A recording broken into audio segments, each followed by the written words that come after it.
अंधकार की घोर निशा में ज्योति किरण बनकर हम छाए, शक्ति निगम बनकर हम आए। आप शक्ति ही शत्रुंजय है, जन जन के हित मंगलमय है। आप शक्ति ही शत्रुंजय है, जन जन के हित मंगलमय है। परम पिता से यही विनय है, परम पिता से यही विनय है। जन जन जीवन सुखी बनाए, जन जन जीवन सुखी बनाए।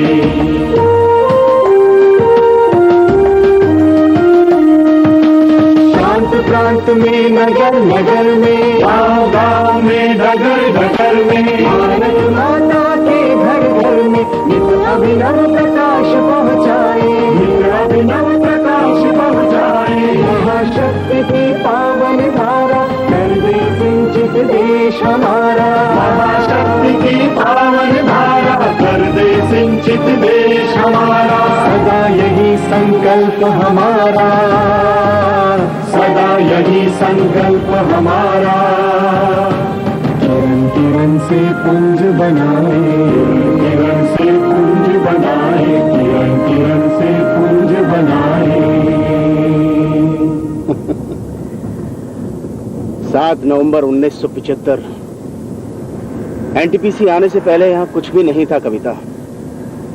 पठारी जमीन, अरहर की थोड़ी बहुत खेती। तुम तो 5 साल बाद आई थी। जंगल तो रहे होंगे। हाँ थे, उजड़े से, मगर कोयले की खदानें थी, सोन नदी का पानी था। प्रकृति को शायद मालूम था कि इस अंधेरी, वियावान और पिछड़े इलाके को एक दिन दूर दूर तक रोशनी फैलाना है।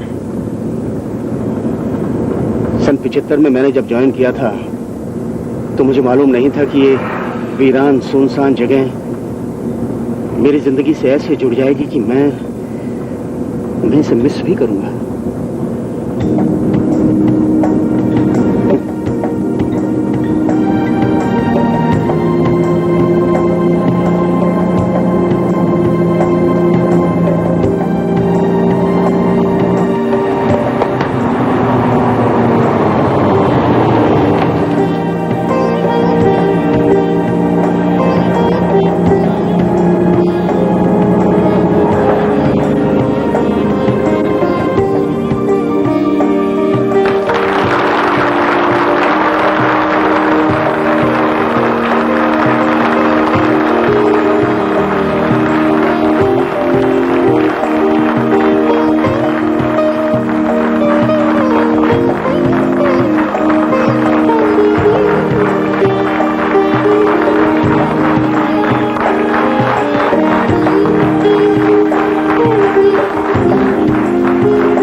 श्री पाठक जी आज रिटायर हो रहे हैं।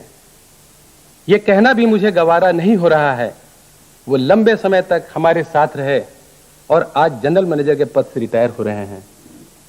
लेकिन हमें कभी महसूस नहीं हुआ कि वो जनरल मैनेजर हैं। हमेशा लगा वो हमारे दोस्त हैं और बड़े भाई हैं। अब मैं आपके और इनके बीच ज्यादा नहीं रहूंगा। उनसे रिक्वेस्ट करूंगा कि विदाई के इस मौके पर 2 शब्द कहें। श्री पाठक साहब।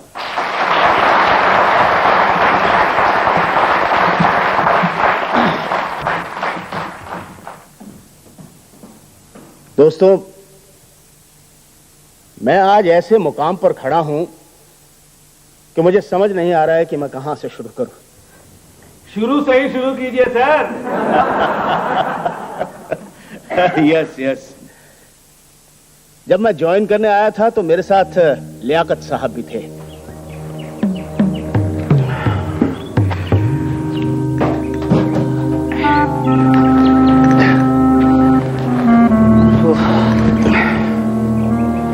क्यों लियाकत भैया, आपको भी मालूम था बीना से आगे जाने के लिए कोई सवारी नहीं मिलेगी? मालूम तो था जनाब, लेकिन ये उम्मीद नहीं थी मुझे। दादा, कोटा सिंगरौली जाना है, क्या करें? लो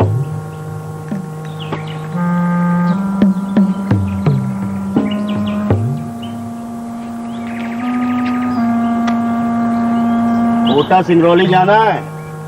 अब इतनी देर कहाँ मिली, सबली लारी तो निकल गई। अब है ही रात के विश्राम करा, और फिर बहुआ के मौसम है, रीछो पगलान है। कौनो जो रीछ पकड़ ली तो है पहुंच गया सिंगरौली। जय थे, Ram Ram.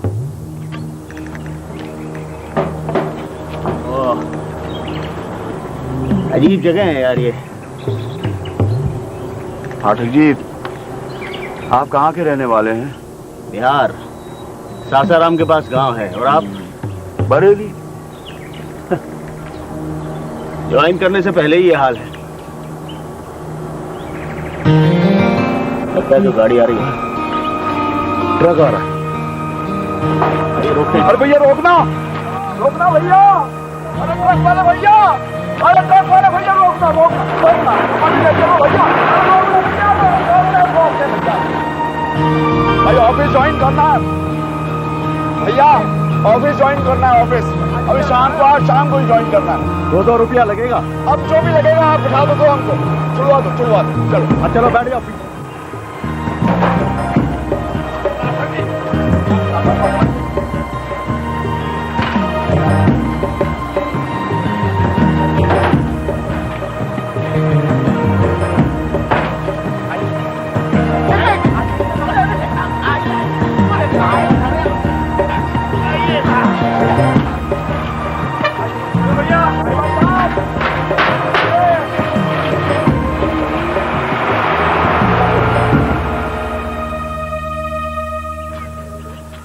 Good afternoon sir. आइए आइए, कमलेश पाठक।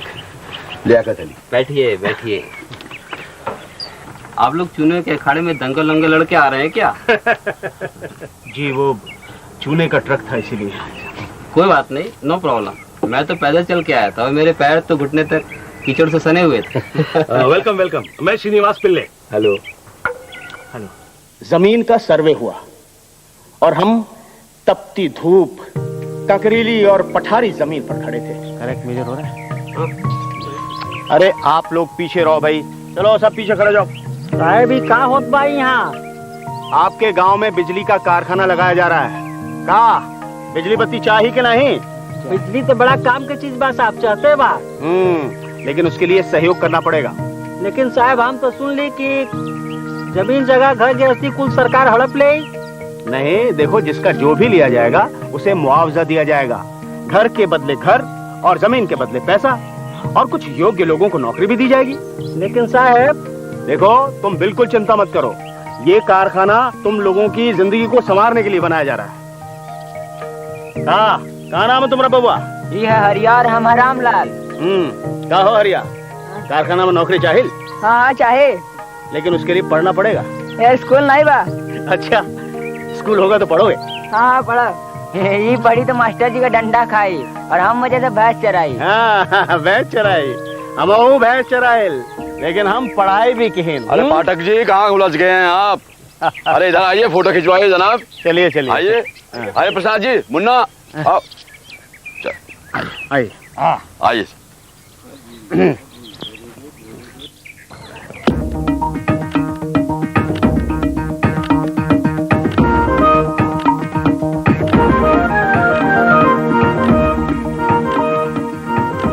सन 78 में मेन प्लांट का काम जोरों से शुरू हुआ, लेकिन उससे पहले यहाँ रहने खाने की ऐसी तकलीफें कि मैंने और लियाकत ने फैसला किया। अच्छी खासी नौकरी थी मेरी, उसे छोड़कर न जाने यहाँ क्यों चला आया। क्या लियाकत मियाँ, आपको कोई फ्यूचर दिखता है? बेताब जी को देखा, दिल को कबाब देखा, जीते रहे थे क्यों हम जो ये अजाब देखा। रास्ते में जो वो खुली जेल पड़ती है ना, उसका एक्सटेंशन है ये जगह। और वो अपने मैनेजर साहब कह रहे थे कि ये जन्नत है। हाँ, निकले हैं दम निजात के गम में, ऐसी जन्नत गई जहन्नम में पाठक जी। आपको रहना तो शौक से यहाँ पर रहिए। मैं तो सोच रहा हूँ कल परसों में यहाँ से निकल लूँ। लियाकत मियाँ, काल करे सो आज कर और आज करे सो अब। कल परसों में मलेरिया हो जाएगा, फिर भागेगा कब? तो चलिए, कोटा सिंगरौली तुझे सलाम।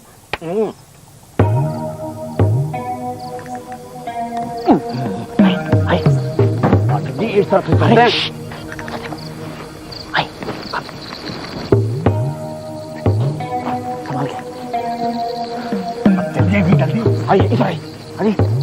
संभल के चलिएगा। आपके हाथ में टॉर्च है। वो देखिए देखिए, रीछ बहुत हैं। हाँ देखिए संभल के।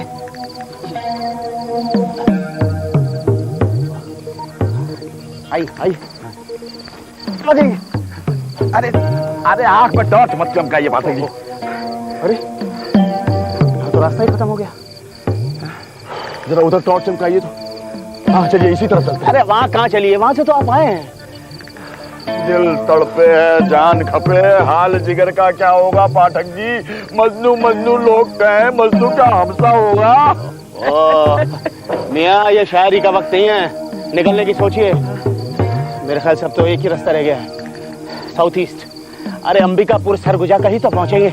आइए। हाँ तो ये मिल गया रास्ता। अरे कहाँ जाएगा हुजूर, ये रास्ता तो बंद हो गया। ये तो भूल भुलैया है। पाठक जी एक नजर मदद दूंगा। आइए। नहीं कहाँ है, निकले तो साउथ ईस्ट ही थे।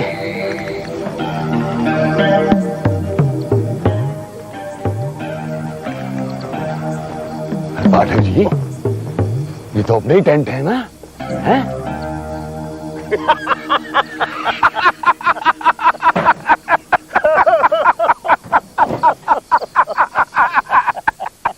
रात भर भटकने के बाद हम जहां से चले थे वहीं पहुंच गए। हमने सोचा ये जगह हमारे लिए ही बनी है। अगर ये हमें नहीं छोड़ना चाहती तो हम भी इसे नहीं छोड़ेंगे, फिर चाहे वो खुली जेल हो या काला पानी। और जब कोटा बस्ती नया नया बना था तो पाठक साहब, हाँ पिल्ले साहब, हम आपके घर ही आया करते थे भाभी जी को तंग करने। भाभी जी किसी दिन कदम की चटनी बना के खिलाइए ना, खुदा कसम बहुत दिन हो गए खाए हुए। लियाकत भाई क्यों परेशान करते हैं आप भाभी को? एक तो हम यहाँ खाना खाते हैं, बनाते बनाते परेशान हो जाती होंगी आप। पाठक जी आप क्यों परेशान होते हैं? यहाँ कदम के बहुत से पेड़ हैं, मैं खुद तोड़ लाऊंगा। अगर इनकी परेशानी की इतनी चिंता है तो फिर आप लोग क्यों नहीं शादी कर लेते? बताइए पाठक जी, आप कब कर रहे हैं शादी? पिल्ले साहब, शादी के मामले में मैंने भीष्म प्रतिज्ञा की। अच्छा क्या? कैसी प्रतिज्ञा भाई साहब? भाभी जी, जब तक फर्स्ट यूनिट सिंक्रोनाइज नहीं हो जाती और नॉर्दर्न ग्रिड को बिजली नहीं पहुंच जाती, तब तक शादी तो क्या, मैं लड़कियों की तस्वीरें भी नहीं देखूंगा। अजीब धुन है आप लोगों की। धुन नहीं, ये तो धुंधुना है भाभी जी।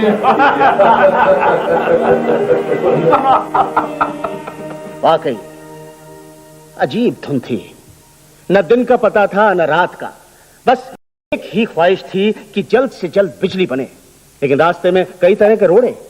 एक दिन मैं चेयरमैन साहब से मिलने पहुंचा, बहुत परेशान लग रहे थे। कहने लगे कि फॉरेस्ट वाले कहते हैं कि हम पेड़ नहीं काट सकते।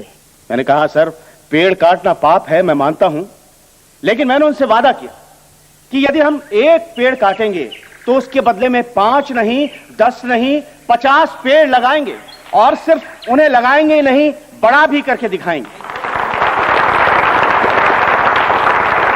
एनटीपीसी ने आज जो ऊंचाई पाई है उसकी वजह यही है कि हमने पेड़ों की तरह प्रतिभाओं को भी विकसित किया है। प्रतिभा जो देश का निर्माण करती है। हमारी दृष्टि, हमारा विजन साफ था कि विश्व की सबसे बड़ी और बेहतरीन विद्युत सेवाओं में से एक होना और भारत के विकास को शक्ति प्रदान करना। बस यही मंत्र है जिसने हमने पकड़ कर रखा है। दोस्तों, 25 साल की छोटी सी उम्र में आज एनटीपीसी भारत की सबसे बड़ी और दुनिया की 2 सबसे efficient thermal power generating companies में से एक है। मैं तो कहूंगा अभी तो मैं जवान हूं, आगे आगे देखिए होता है क्या। इतिहास बहुत पुराना नहीं है हमारा। 7वें दशक में तेजी से औद्योगिकरण हुआ, देश में बिजली की कमी महसूस की जाने लगी। सब सोच में थे, क्या करें, कहां जाएं, किसके पास जाएं। सन 1975 में एनटीपीसी का जन्म हुआ। हमने कहा किसी के पास जाने की जरूरत नहीं है। हमारा देश ताजमहल बना सकता है, अजंता एलोरा बना सकता है, तो बिजली भी बना सकता है। हम जल्द ही बिजली के क्षेत्र में आत्मनिर्भर होकर दिखाएंगे। हमारे देश के गौरव, प्राइड ऑफ नेशन को एक नई दिशा, एक नई ऊंचाई देंगे। एक बड़ा वादा था और दोस्तों, मुझे कहते हुए बहुत खुशी हो रही है कि हमने अपना वादा पूरा कर दिखाया। आज देश के शरीर में अपनी 20 शाखाओं के जरिए एनटीपीसी बिजली रूपी रक्त का संचार कर रही है। आज हम देश की कुल बिजली का 20% पैदा करने की क्षमता रखते हैं, लेकिन बिजली की 25% मांग को पूरा कर रहे हैं। आज सभी ये कह रहे हैं, क्या जनता, क्या नेता, कि हम किसी से कम नहीं, हम हीरो नंबर 1 हैं।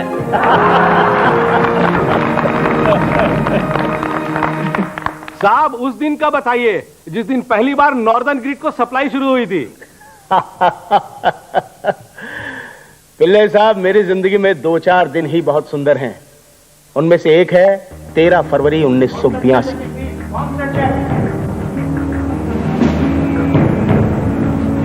पिल्ले, yes sir, everything is alright? Yes sir. Hello, हाँ लियाकत भाई, बताइए वहाँ सब कैसा है? नॉर्मल चल रहा है, वाटर प्रेशर बिल्कुल करेक्ट। गुड, तो आप फौरन यहाँ आ जाइए। मैं अभी चीफ भिजवाता हूँ। अच्छा, ड्राइवर आया कि नहीं? एक सर, वो तो बनारस गया बुके वगैरह लेने। मुझे भी अभी जाना था। पता है लियाकत में यहाँ होना कितना जरूरी है। सर, आप इतना टेंशन क्यों ले रहे हैं सर? मिनिस्टर साहब 12 बजे आने वाले हैं और अभी सिर्फ 9 बजे हैं। 12 बजे में ज्यादा वक्त नहीं लगता है पिल्ले। सर, मॉक ऑपरेशन शुरू करें? हाँ हाँ, शुरू करो। चलो, ये सर, एक मिनट। हेलो, लियाकत को तो आने वाला ही। अच्छा, मैं अभी आता हूँ। अवधेश, आज पाठक साहब कितने टेंशन में हैं? सर बहुत ज्यादा। रात को मेरे पास आ गए, कहने लगे अवधेश कल मिनिस्टर साहब आएंगे, यूनिट सिंक्रोनाइज होनी है, नॉर्दर्न रीजन को बिजली पहुंचनी है, कहीं ऐसा ना हो कोई गड़बड़ी हो जाए। मैंने कहा सर जाकर सोइए, कुछ गड़बड़ी नहीं होने वाली है। सोए कहाँ, मेरे पास चले आए। कहने लगे लास्ट मोमेंट में कोई ट्रबल तो नहीं होगा? बहुत टेंशन में।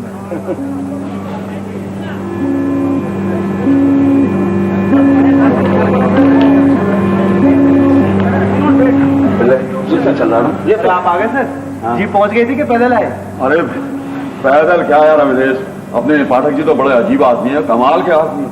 मैंने कहा कि आने का कोई इंतजाम नहीं है तो खुद जीप लेकर आ गए। मुझे शर्म आ रही है अपने आप पर यार।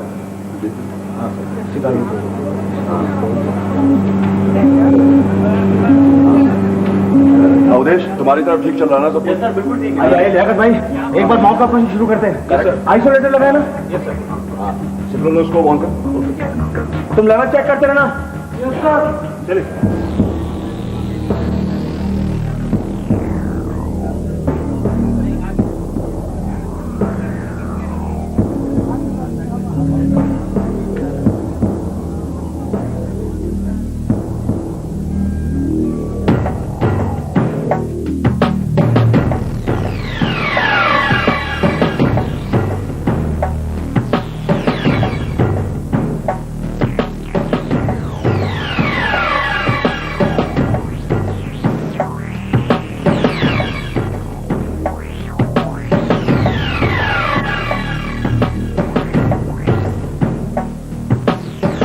मिनिस्टर साहब आए और उन्होंने मशीन को ग्रिड से जोड़ा और फिर यूपी, राजस्थान, पंजाब, हरियाणा, जम्मू कश्मीर, हिमाचल प्रदेश और दिल्ली में हमारी बिजली पहुंच गई। फिर तो हमारी खुशी का कोई ठिकाना नहीं रहा। हम सब ने मिलकर के कुछ मिक्सचर डांस सा किया। सच, सब बच्चे से हो गए थे। अब तो आपका यूनिट चालू हो गया ना, अब तो शादी कर ही लीजिए, मेरे लिए भी अच्छा हो जाएगा, एक साथ ही मिल जाएगा ना इस जंगल में। करना तो मैं भी चाहता हूं भाभी जी, लेकिन लड़की वाले कहते हैं कि तनख्वाह जो है सो तो ठीक है, लेकिन ऊपर की कमाई है कि नहीं।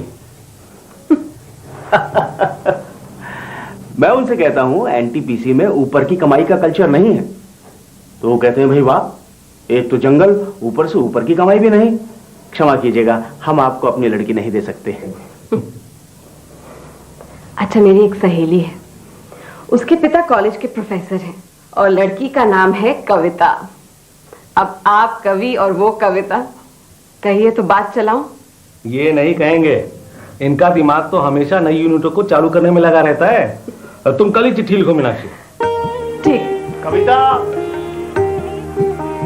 कविता, मैं प्लांट जा रहा हूँ। अरे आपने नाश्ता भी नहीं किया और टिफिन भी भूले जा रहे हो। सॉरी। आलू के पराठे बनाए मैंने। Next time, next time.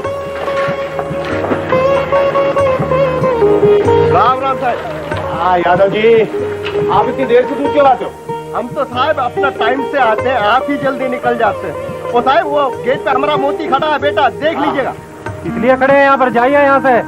अरे वो एक साहब से मिलना है तो हम बाहर खड़े हुए, कहिए तो इधर खड़े हो। कोई साहब नहीं आए, आप लोग जाइए यहाँ। नहीं साहब, वो आने वाले, उन्होंने कहा कि यहीं गेट पे मिलना हमको। नहीं, गेट पे नहीं है, साहब नहीं आए, आप साहब के साथ ही आइएगा। नहीं, वो आ गए साहब। रुकिए रुकिए।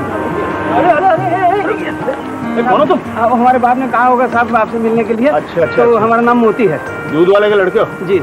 पहले अपने यहाँ कोई काम हो सकता है किसके लिए? सर हमें तो प्रोफेशनल चाहिए, इसके लिए क्या काम होगा? अरे नहीं साहब, हमको नौकरी वोकरी नहीं चाहिए। वो कहा कि हमने एक चाय की दुकान खोला है, तो एक कप चाय पियो, चल के हमारी चाय का उद्घाटन कर दीजिए। भैया आज हमारे चेयरमैन साहब आने वाले हैं। अरे नहीं, तो उनको भी ले चलिए साहब। अरे आज नहीं, फिर कभी? अरे नहीं साहब, ले चलिए। बोला ना मोती, फिर कभी?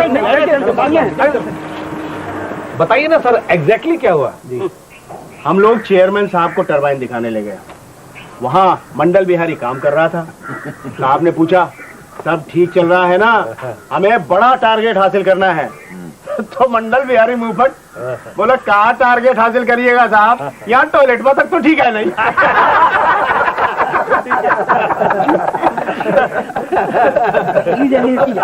हमें लगा कि सीएमडी नाराज हो जाएंगे, लेकिन वो बोले ही इज राइट, प्रपोजल बनाइए। अच्छे काम करने का नियम है, हर चीज दुरुस्त हो, टॉयलेट से टरबाइन तक। लीजिए, टॉयलेट बनाने का प्रपोजल भी हमारी किस्मत में लिखा हुआ है। ये अवधेश जी, कैसा लग रहा है? आप तो नए आए हैं ना? जी सर। खबरदार भागने की कोशिश मत कीजिएगा इनकी तरह। नहीं सर, नहीं सर, बाकी तो सब ठीक चल रहा है, पर खाने का कुछ इंतजाम नहीं हो पा रहा। भाई जब तक कोई इंतजाम नहीं हो जाता, आप हमारे यहाँ के खाना खाइए। यहाँ की तो यही परंपरा है, क्यों पिल्ले साहब? बिल्कुल सही। Thank you sir, thank you. अरे आप लोग फिक्र काहे करते हैं, हम देसी घी का छौंका लगा के बढ़िया से दाल चावल खिलाएंगे। आप लोग इतना काम करते हैं, देखिए 2 महीना में पहलवान। हो गया इंतजाम। कविता, कविता, अरे वाह, तुम तो एकदम तैयार हो। और क्या, आज संडे भूल गए? हेलीपैड पर जाने का प्रोग्राम आप ही ने तय किया था। क्या बताऊं, टरबाइन में थोड़ी सी प्रॉब्लम आ गई। चलो मैं तुमको पिक्चर दिखा के लाता हूँ। पिक्चर? और यहाँ? अरे अपने लियाकत मियाँ बनारस से फिल्म लेकर आए हैं। अरे अरे, अच्छा, कौन सी फिल्म है? लव स्टोरी है। आप भी। हो गया? हाँ तो मेहरबानो, कदरदानो, इलेक्ट्रिसिटी की संतानों, आज जो फिल्म हम आपको दिखाने जा रहे हैं, इस फिल्म का नाम है मंथन। इस फिल्म के कलाकार हैं गिरीश कर्नाड, स्मिता पाटिल और नसीरुद्दीन शाह। अब मैं आपको फिल्म की कहानी बताता हूँ। प्लीज प्लीज लियाकत मियाँ, कहानी मत सुनाइएगा, हम खुद ही देख लेंगे। थोड़ा सा सुन लीजिए। शुरू करते हैं। हमारे घर आना भूलना, कभी रुकना मरेगा। ओ परदेसिया, ओ परदेसिया, ओ परदेसिया।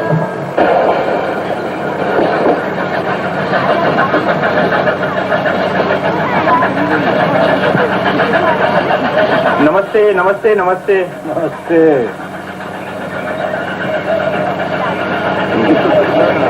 माफ कीजिए, गाड़ी टाइम पे आ गई। काम कैसा चल रहा है? और सब ठीक है, मगर मक्खियाँ बहुत हो गई। दूर में तो नहीं गिरी ना? आइए तस्वीर लाइए। मिश्रा जी का बारिश हो या तपती धूप, वो दिन थे कमाल के। और साहब, वो याद है आपको टावर गिरना? हाँ, क्या पवंडर था वो। एनटीपीसी के लोग शहीद हो गए थे। दोस्तों, मैं उन्हें शहीद ही कहूंगा, क्योंकि बिजली पैदा करने के लिए हमारे कर्मचारियों का खून पसीना जान, तन, मन, प्राण सब कुछ लगा है।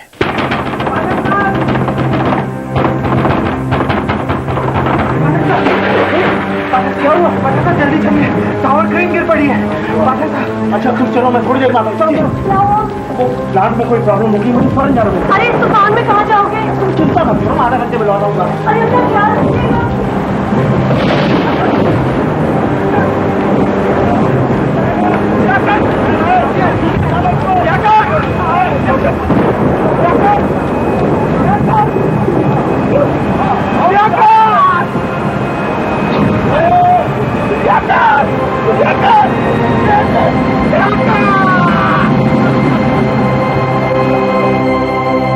कमाल का आदमी था लियाकत भी। कहता था हम बिजली पुत्र हैं, मरेंगे तो आसमान में सितारा बनकर टंग जाएंगे। उस सितारे को मेरा सलाम। सर आपको याद है जब स्कूल बस फंस गई थी पानी के बीच? हाँ, टावर क्रेन गिरने से कुछ दिन पहले की बात है। उस दिन भी लियाकत ने बहुत हिम्मत दिखाई थी। हाँ, और आपने मुझे कॉवर्ड कहा था। नहीं भाई, नहीं नहीं ऐसा नहीं कहा होगा। कहा था सर, आपने कहा था। कहा था, हाँ।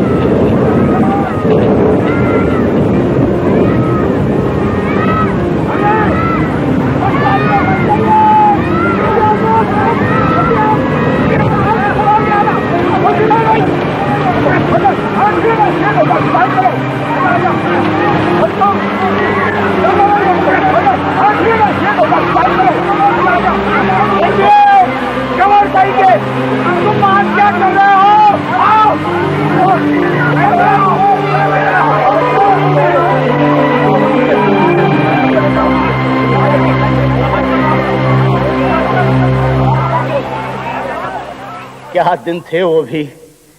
यदि हम किसी फिल्म वाले को बताएं तो वो उस पर अच्छा खासा थ्रिलर बना देगा। लेकिन साहब वो लोग यहाँ शूटिंग कैसे करेंगे? आज तो यहाँ पे स्कूल, पार्क, मंदिर, मस्जिद, गुरुद्वारा सब कुछ है। उन दिनों तो हॉस्पिटल भी नहीं था और ऊपर से मलेरिया हो जाता था। याद है आपको 77 में पूरी कोटा बस्ती कैसे कपकपा रही थी? हम लोग क्विनैन बांटा करते थे। उस वक्त भी लियाकत मेरे साथ था। I can't believe it mister Pathak, हमारा एक वर्कर मलेरिया से मर गया। अब हम क्या कर सकते हैं सर? नहीं नहीं मिस्टर पाठक, ये बात यूं ही छोड़ देने की नहीं है। सबसे पहले तो मजुमदार की विडो को मुआवजा दिलवाइए। देखिए वो किस डिपार्टमेंट में क्या जॉब कर सकती है। उन्हें बिल्कुल ना लगे कि वो इस दुख में अकेली है। और दूसरी बात, फॉरेन वर्किंग कंडीशंस ठीक होनी चाहिए। कर्मचारियों के रहने का इंतजाम अच्छा हो, मनोरंजन के साधन हो, उपासना स्थल हो। लेकिन सबसे पहले हॉस्पिटल बने जल्द से जल्द। लेकिन सर, कोई डॉक्टर सिंगरौली जाने को तैयार होगा? मेरे एक दोस्त है डॉक्टर शाह, उनसे कहूंगा कि वहां जाकर काम करें, शायद जाने को तैयार हो जाएं। क्या हुआ शाह साहब? अरे सर, आपकी इजाजत हो तो मैं एक छोटा सा इंसिडेंट सुनाना चाहूंगा। हाँ जरूर डॉक्टर शाह। जैसे आपने बताया था उन दिनों सांप और बिच्छू बहुत थे यहाँ पे, तो बिच्छू के काटने से गांव में बहुत लोगों की मौत भी हो जाती थी। एक हमारे सुपरवाइजर थे, अरे क्या नाम था उनका? द्वारका। अरे नहीं भाई, ठिकने से थे ना एक त्रिवेणी प्रसाद। अरे नहीं नहीं यार, गजानन। हाँ गजानन बाबू। अरे भैया बहुत डरपोक आदमी थे वो। एक दिन, और सांप से भी खासकर बहुत डरते थे वो। एक दिन हमारे पास आए, बोले डॉक्टर साहब रोज रात को मेरे घर में एक सांप आता है और मुझे उससे बहुत डर लगता है, कोई इलाज बताइए इस चीज का। तो हमने भी उनको कहा भैया एक नेवला खरीद लो तुम। तो उन्होंने सचमुच में एक नेवला खरीद लिया। 2-4 दिन बाद फिर आए मेरे पास, बोले साहब नेवला तो भाग गया और सांप फिर आने लगा मेरे घर, अब मैं क्या करूं? तो भैया मैंने कहा अब तुम बस एक ही काम कर सकते हो, अब एक बीन खरीद लाओ तुम। जब भी सांप दिखाई पड़े उसके सामने बजाने लगना बीन। कुछ बीमारियां ऐसी होती हैं जिनका कोई इलाज नहीं होता। Sir please continue. उधर हमारे साथी कोरबा और रामागुंडम प्लांट को पूरा करने में लगे थे और इधर हमने विंध्याचल प्रोजेक्ट को अपने हाथ में ले लिया और आज 2260 मेगावाट के साथ वो एनटीपीसी का सबसे बड़ा पावर स्टेशन है।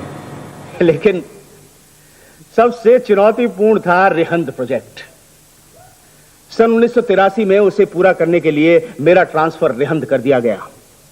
एक और अभियान, संघर्ष का दूसरा अध्याय, रिहंद प्रोजेक्ट। वैसी ही बंजर जमीन, वही मुश्किलें, लेकिन सिंगरौली की मुश्किलों का अनुभव हमारे साथ था। आने जाने के लिए जो सड़क थी, उससे शक्तिनगर से रिहंद तक पहुंचने में नानी याद आ जाया करती थी। फिर हमने मोटर बोट से जाने का निर्णय लिया, लेकिन मोटर बोट चलाएगा कौन? गांव के केवट तो केवल नाव चला सकते हैं, और उन्हें सिखाने के लिए वक्त चाहिए था। फिर हमारे इंजीनियर मित्र मिस्टर अवधेश, कहाँ है वो? Yes sir, I am here. हाँ, इन्होंने मोटर बोट चलाने की जिम्मेदारी ले ली। और सर, आपको ध्यान होगा, होली के समय आंधी की वजह से हमारे सारे टेंट उड़ गए थे। आप लोग घंटे भर तक टेंट के नीचे दबे रहे थे। कितनी आंधियां, कितने तूफान गिनाओगे अवधेश। उन्हीं से लड़ते और जूझते हुए हमने रिहंद प्लांट खड़ा किया।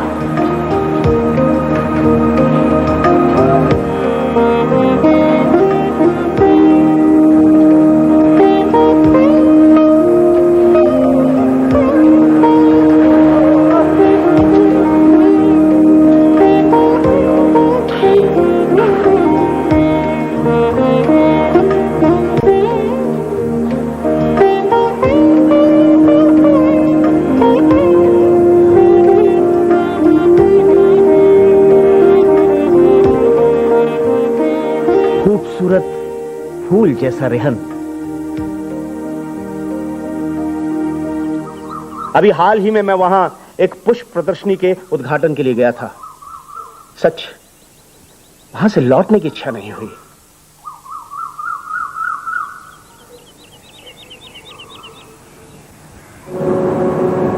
जमीन पर औद्योगिक विकास के दबाव को प्राकृतिक विकास से ही संतुलित किया जा सकता है।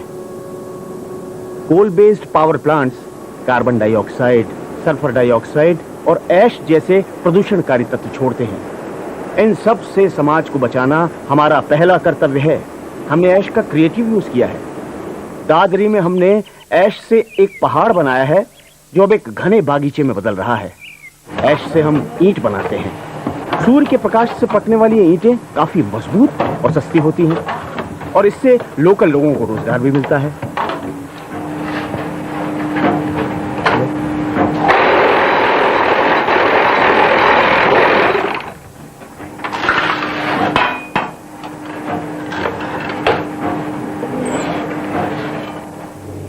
एनटीपीसी ने प्रदूषण रोकने के लिए 1 करोड़ से भी अधिक पेड़ लगाए हैं।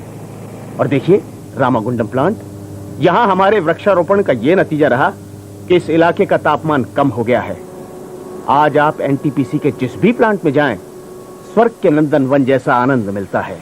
पर्वत सिर्फ पर्वत नहीं, पिता है। धरती सिर्फ धरती नहीं, माता है। समझना है हमें कि नदियों में सिर्फ जल नहीं, माता पिता का स्नेह भी बहता है। कोरबा, रामगुंडम, फरक्का, तालचर, ऊंचाहार, कायमकुड़म, एनटीपीसी के कई प्लांट्स में मैं रहा हूं। भौगोलिक दृष्टि से हर जगह अलग थी, लेकिन सभी जगह लगन और काम करने की भावना एक जैसी। अलग अलग प्रांतों से आए हुए लोग, विभिन्न बोलियां, विभिन्न संस्कृति, लेकिन एनटीपीसी से जुड़कर सब एकाकार हो जाते हैं। एनटीपीसी इसलिए एक अनोखी संस्था है क्योंकि उसके कर्मचारी महसूस करते हैं कि एक बड़े काम में उनकी अनिवार्य जरूरत है। आज हम 19,435 मेगावाट बिजली अकेले पैदा कर रहे हैं। कई प्लांट्स हमें बीमार हालत में भी मिले, जैसे ऊंचाहार, तालचर, टांडा, मगर आज उनकी सेहत दुरुस्त है क्योंकि हम अपना पूरा ध्यान उनके रखरखाव, मेंटेनेंस में लगाते हैं। वर्ल्ड बैंक ने हमेशा हमारी पीठ थपथपाई है। 1985 में उन्होंने कहा, you are on time, you are within budget and you are generating profits. These are all phenomena and characteristics that the World Bank likes to be associated with. 1998 में उन्होंने कहा, NTPC has grown into a highly efficient power company. और 2000 में कहते हैं, NTPC is a mature utility. NTPC has grown and developed into a power producer of international repute and a potential force for change in India. आज हमारा turnover 16,479 crore रुपए है। NTPC सबसे सस्ती बिजली पैदा करने वाली संस्था है। हमारे लक्ष्य आज भी ऊंचे हैं। हमने सन 2012 तक 40,000 मेगावाट से भी ज्यादा बिजली पैदा करने का संकल्प लिया है। हमें तब बेहद संतोष होता है जब हम अपने फायदे को राष्ट्र के निर्माण में लगता हुआ देखते हैं। हमारा लक्ष्य है कि हर गांव में 24 घंटे बिजली हो, कल कारखाने चलें, हर दिल का अंधेरा दूर हो। लेकिन दिल का अंधेरा दूर करने के लिए बिल का पटाया जाना बहुत जरूरी है। हजारों का बाकी है, लाखों का बिल लेना है, करोड़ों का बिल पटाया जाना है। दोस्तों, ऐसी खबरें ना आए, ये हम सबको ध्यान रखना है, मंत्री जी को भी और संतरी जी को भी। एनटीपीसी की उपलब्धियां बहुत हैं। हमें कई राष्ट्रीय और अंतर्राष्ट्रीय पुरस्कार भी मिले हैं। हमारे कर्मचारियों को श्रमवीर और श्रम भूषण ही नहीं, हमारे टेक्नीशियन दिलीप कृष्णन को श्रम रत्न जैसा सबसे बड़ा पुरस्कार मिला है। और सन 2000 में कोरबा में काम कर रहे हमारे साथी आरपी नायर को भी श्रम रत्न से नवाजा गया है। आज मौका है कि हम सब उनके लिए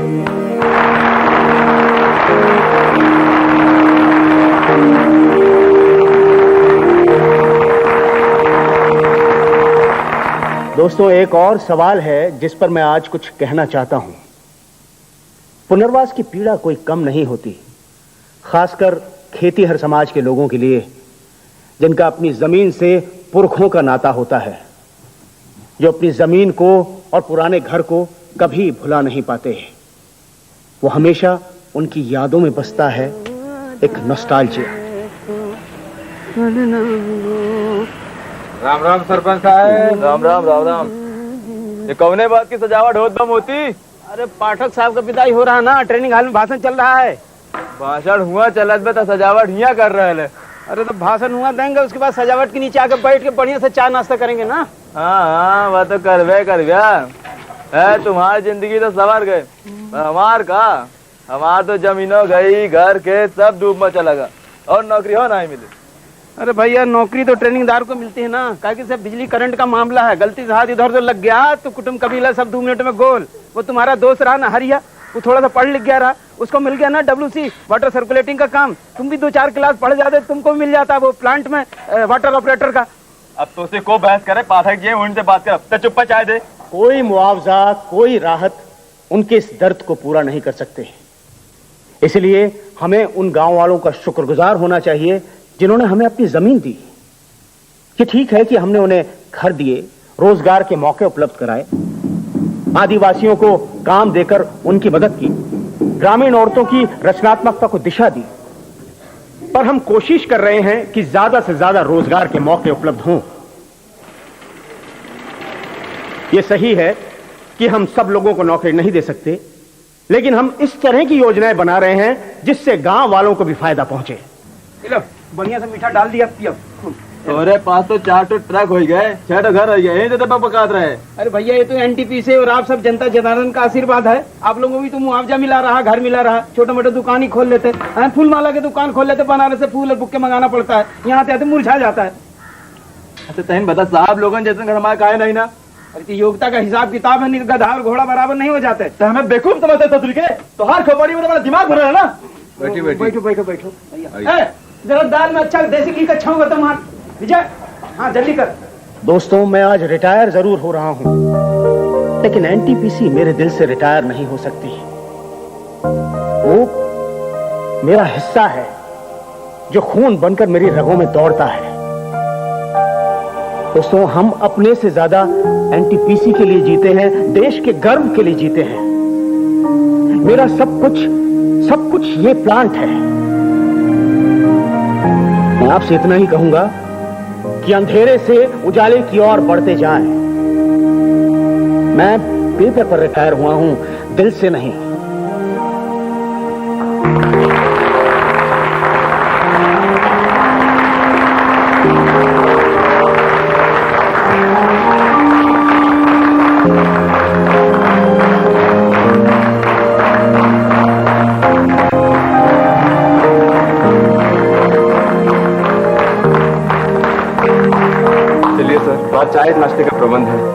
देखिए चाय तो आज हम मोती के ढाबे पर पिएंगे।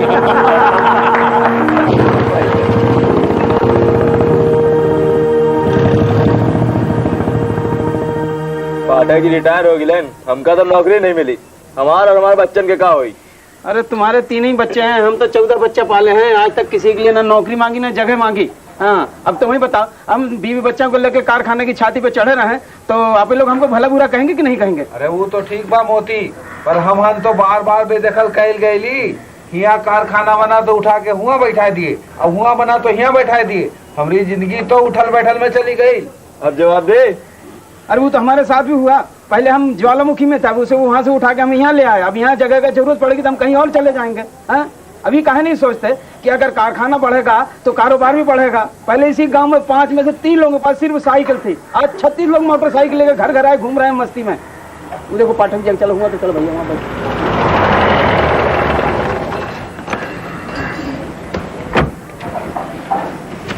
ये लो धरो।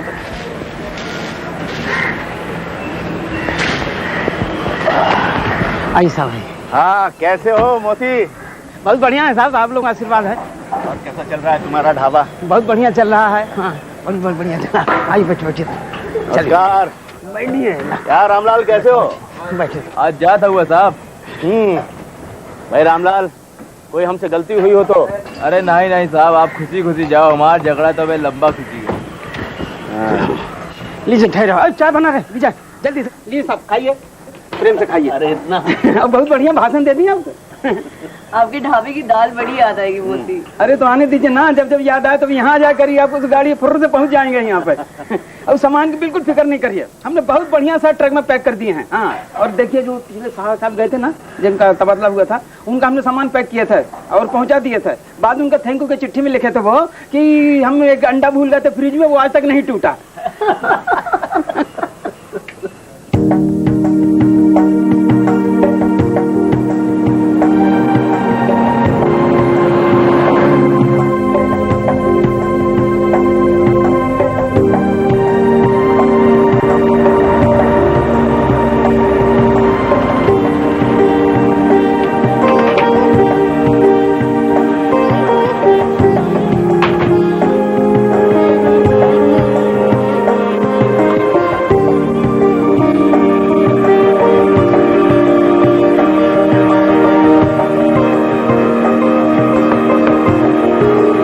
देख रहे हो हरिया? अपन झोपड़ीला साहब हुआ रही। कुछ चीजें सिर्फ यादों में जिंदा रहती हैं हरिया। तुम्हारी झोपड़ी यहाँ नहीं, वहां है।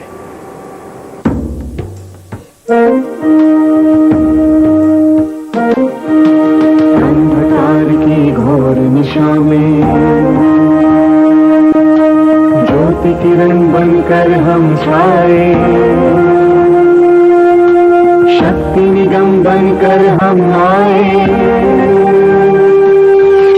प्रांत प्रांत में नगर नगर में, गांव गांव में, डगर डगर में, भारत माता के घर घर में नित अभिनव प्रकाश पहुँचाए, नित अभिनव प्रकाश पहुँचाए। महाशक्ति की पावन धारा कर दे सिंचित देश हमारा, महाशक्ति की पावन धारा कर दे सिंचित देश हमारा। सदा यही संकल्प हमारा, सदा यही संकल्प हमारा। किरण किरण से पुंज बनाए, किरण से पुंज बनाए, किरण किरण से पुंज बनाए।